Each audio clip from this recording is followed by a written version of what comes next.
that Stephanie White is in fact trying to turn the Indiana Fever into last year's Connecticut. Stephanie White let it slip. She said she wanted to, let Caitlin be Caitlin. And it is very clear her offensive philosophy. It is very clear what Stephanie White is trying to When Stephanie White returned to Gainbridge Fieldhouse as the head coach of the Indiana Fever, it felt like fate. An Indiana native, a former Purdue legend, and the very woman who had once guided the franchise to the 2015 WNBA Finals everything, seemed to align perfectly. What could possibly go wrong? Stephanie White and Christy Sides. It's hard to believe we're even bringing up Christy Sides' name, but that's where we are. Why? Because we got Fever fans that are missing her. Last Christy Sides was let go, and we thought we were sold a bill of goods that Stephanie White was going to be this. Said hiring was met with widespread praise. Fans rejoiced, analysts applauded the decision, and even the harshest critics gave their reluctant nods of approval. Stephanie White seemed like the ideal fit for a Fever team that had just secured the most talked about rookie in WNBA history. It is very, very clear what Stephanie White is trying to do with this team. And what she's trying to do with this team is she wants them to turn into she wants them to be old WNBA. She wants them to be old WNBA. And she wants the team to be what she had success with in Connecticut. She doesn't want this team playing fast. She wants. Here we are. The honeymoon phase is officially over. What began as a dream scenario has quickly unraveled into a full-blown nightmare, and Fever fans are voicing their frustration louder than a packed arena after a buzzer beater. All right, Fever fans, it's time to have a very difficult conversation. One that we don't really want to talk about. The question is, what are we going to do about Stephanie White? A lot of you were screaming, get rid of Christy Sides. For Stephanie White, you were happy, you were excited, you were stoked. But I think Stephanie White has a lot to do with this team. Let's talk about what really broke the camel's back: the Duana Bonner situation. Stephanie White brought in the two-time WNBA champion as a veteran leader, someone expected to bring stability, championship pedigree, and guidance to a young roster centered around Caitlin Clark. But instead, fans watched as the coaching staff bent over backward to accommodate a player who clearly had no real interest in being there. What was supposed to be a leadership anchor turned into a major life. And I'm talking about being happy personally. Like, I want her to be happy personally. I mean, there's so many things that go into it. It's a different group. While system might still be very similar, it's a different group, and things are happening quickly. And I cannot believe, I mean this when I say this, I cannot believe the Indiana Fever had what was the best offense in the WNBA post-Olympic break and hired the coach with the worst offense in the WNBA to bring the worst offensive system to the best offensive team. What are we doing? Again, you can't teach an old dog new tricks. Stephanie White overhauled her entire offensive system to fit Bonner into the lineup, abandoning the high-octane, Clark-centric style that had made the Fever must-watch basketball. In its place, she implemented a more traditional approach tailored to Bonner's veteran preferences. The result? A complete disaster. Bonner started just 3 of her 9 games, averaged a disappointing 7.1 points per game, and eventually disappeared for personal reasons before ultimately asking to be released. To hire an NBA coach like Mark Jackson, and I became the Leo DiCaprio meme holding the beer and the cigarette pointing at the TV, because when Christy Sides got fired last year, I said, hire Mark Jackson or Larry Bird. You need a National Basketball Association male coach in there that doesn't give a rip what any of these other women in this league think. Doesn't have a connection to them, none of that. But has a connection to Indiana, obviously a deep-seated one. Both have coached, both have done well. Larry's getting long in the tooth, I get it, but he can probably do it for a couple of years. My point was a couple of years, similar style to Caitlin Clark's play, and get her into the hump, over the hump of the trials and tribulations of being in a profession. If you're enjoying this breakdown, don't forget to subscribe. But now let's get into where things turn truly ugly. Stephanie White is stuck running a system that doesn't revolve around Caitlin Clark, the very player this franchise was supposed to be building around. The generational talent who fills arenas and shatters TV ratings is now operating in an offense. Originally crafted for a player who walked out on the team and the numbers? They're telling a story that should concern every Fever fan. Clark is averaging 18 points and 8.9 assists per game, solid stats, but far from the MVP level dominance everyone expected. Even more troubling is what's happening on the court. The same Clark who electrified college basketball with her deep threes and game-breaking vision is now being asked to play second fiddle, acting as a facilitator first and a scorer second. Stephanie White has ruined, flat out ruined this once great, electrifying, must-see TV Indiana Fever offense. There's no more excuses. It is what it is. But now, it doesn't work. She has broken this offense. I don't know if this is a sabotage job. I don't know what's going on. I don't understand how we went from literally the fastest offense to the slowest to second slowest team in the league. I don't understand how we get 2 fast break points in the game. I don't understand how we have 11 fast break points. This isn't the Caitlin Clark we know. This isn't the unstoppable force who could take over games with logo threes and no-look passes that defied logic. Instead, we're watching a watered-down version of greatness and elite talent being forced to conform to a system rather than having one built around her.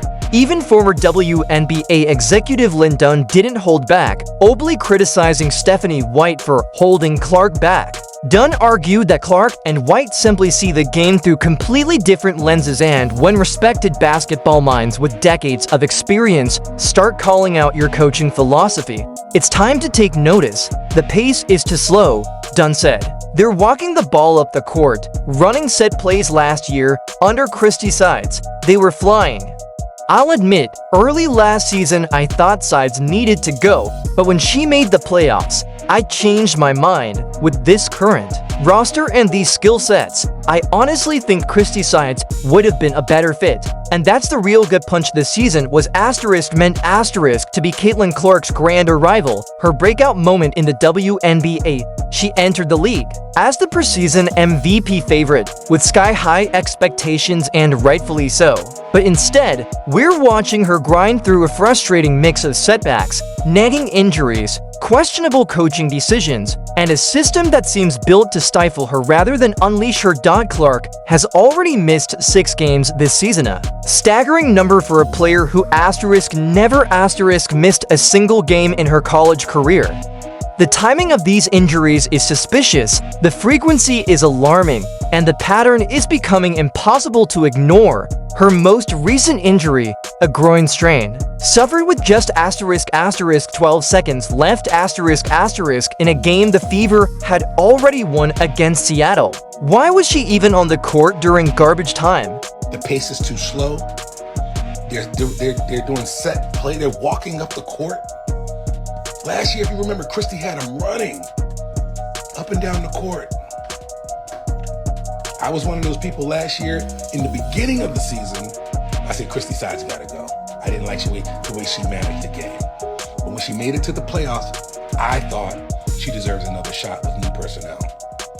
I think this team might be better with this skill, with this team, these skilled players, and Christie Sides. That's a coaching decision, and it directly led to Clark getting hurt. And the most frustrating part? Stephanie White's response to these injuries has been tone deaf at best. When asked about Clark's groin issue, White casually admitted she found out late last night and then repeatedly emphasized that she stays in her lane when it comes to medical decisions. That kind of disconnect, the lack of urgency, the hands-off approach to your franchise star's health paints a troubling picture of a coach who isn't fully in control of her team. There's also growing speculation that this has been mishandled. From the beginning, remember the quad injury? There are serious questions about how that was managed and whether Clark was rushed back too soon. And never mind that White's system clearly doesn't fit the personnel, it's just not working. Even though the Fever pulled off a win against Seattle, they nearly blew it in the fourth quarter, just like they collapsed the night before against the Sparks. Realistically, the Fever should be riding a 3-game winning streak right now.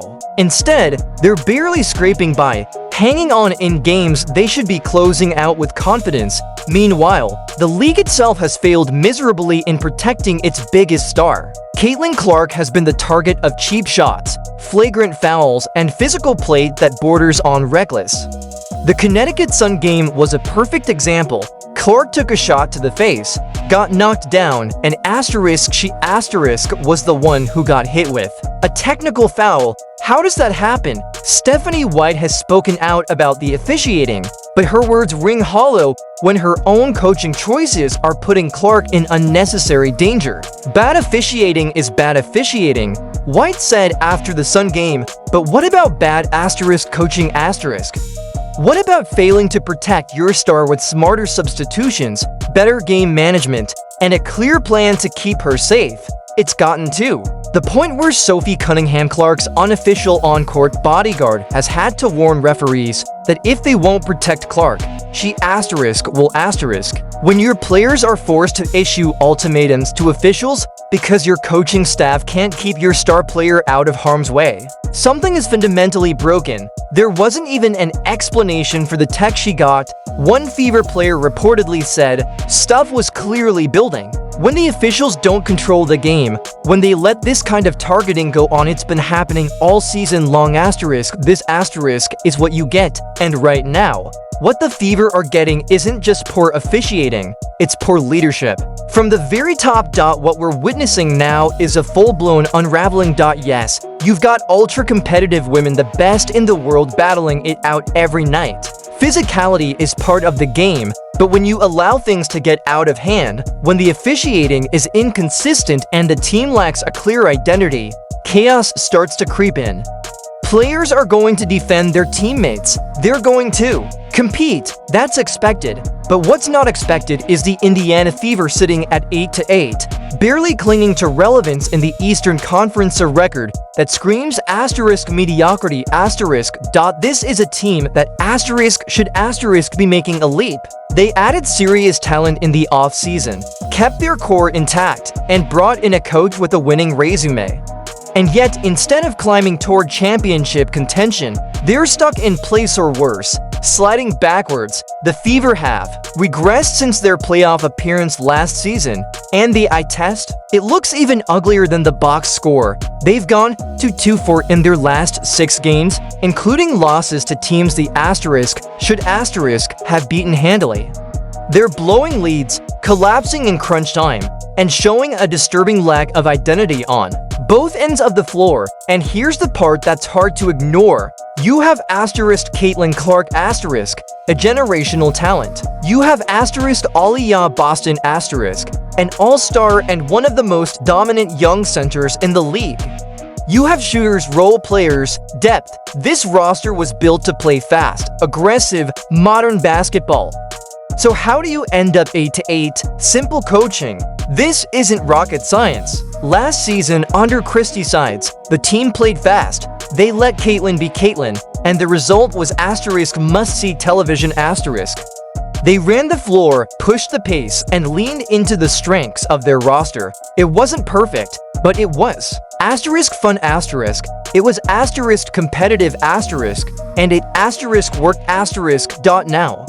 Stephanie White has dragged this team into the mud.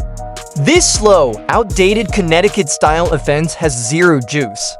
It doesn't fit the personnel, it doesn't maximize your stars, and fans are growing louder by the day in their frustration. Honestly, a lot of people are missing Christie Sides right now, and that says everything. And the cracks are showing not just on the court, but behind the scenes. After the Fever's latest loss to the Sparks, Sophie Cunningham's post-game comments were eye-opening. We have our own islands. That's not the language of a unified locker room.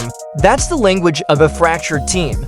When your veteran leaders are openly talking about isolation and disconnection, it's clear the coaching staff has lost control of the culture. No one likes us. She added, and honestly, right now, it feels like they don't even like each other. This was supposed to be the season that launched the Fever into the next tier of the WNBA. Instead, they're stuck, stumbling through a system that doesn't work, with a coach who seems increasingly out of touch. The clock is ticking.